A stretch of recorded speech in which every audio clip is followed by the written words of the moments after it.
Last week, we took a look at the history behind the Lewis machine gun.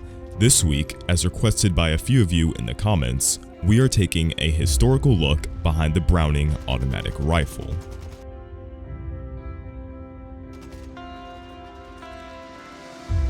The vast majority of infantrymen during the First World War used almost exclusively bolt-action rifles. Machine guns were usually large, heavy, and could only be used when mounted with a squad.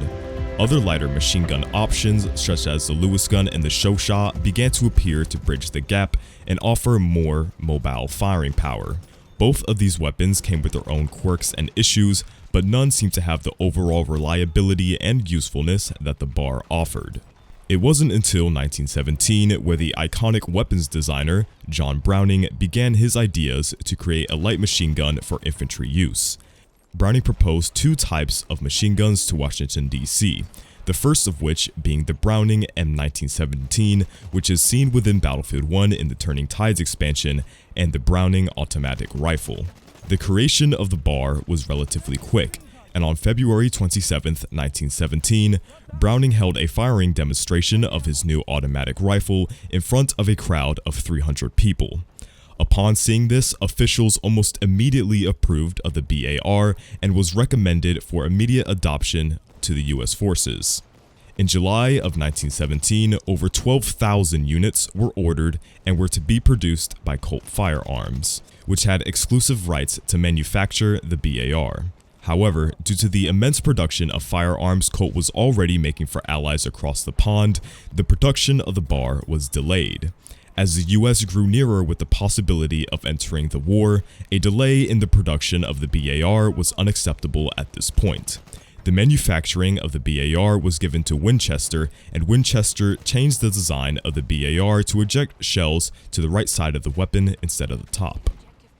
Many units were ordered and produced by Winchester, but it wasn't until July of 1918 where the bar finally arrived onto the Western Front in the hands of the American Expeditionary Force. Seeing the effectiveness of the BAR, France ordered 15,000 units themselves to replace the failing Shosha machine gun. I think that just goes to show how much of a reliable and great weapon the bar came out to be. Initially, the bar units were delayed from reaching the Western Front until the time was right. The US had a fear that if they began to use the bar too early, the Central Powers could end up capturing a unit and effectively reverse engineering the light machine gun for their own use, adding to the potentially growing stockpile of revolutionary weapons Germany had at the time, such as the MP-18 submachine gun. Chambered in the 30-06 Springfield cartridge, the BAR held a total of 20 rounds within its magazine. It fired 500 rounds per minute, with bullets traveling at a speed of 860 meters per second. Being on the heavier side of things, the bar was not outfitted with a bayonet. The 1918 model also sported a flash suppressor onto the end of the barrel as well. The bar was capable of being equipped with a bipod, but some reviewed them as being flimsy and unreliable, so soldiers would remove them.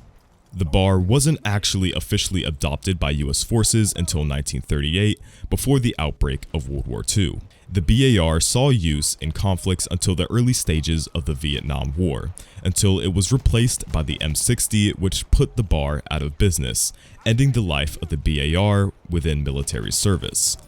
But in 2006, the Ohio Ordnance Works made a 21st century modernization of the bar, named the Heavy Counter Assault Rifle, or the HCAR for short.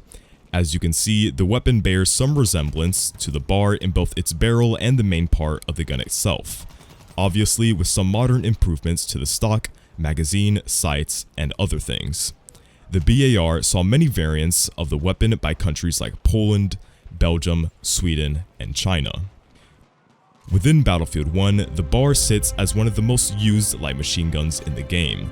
Rightfully so, since it is very effective at close and medium range. It is my favorite gun within the support class, with the exception to the older and heavier Browning M1917 water-cooled machine gun. So yeah, there's some history behind the Browning automatic rifle for you. I hope you enjoyed this video, and make sure to drop a comment down below as to what weapon, map, offensive, and more to cover in the next episode. And as always, it's been BloodHound, and I'll catch you guys on the next one.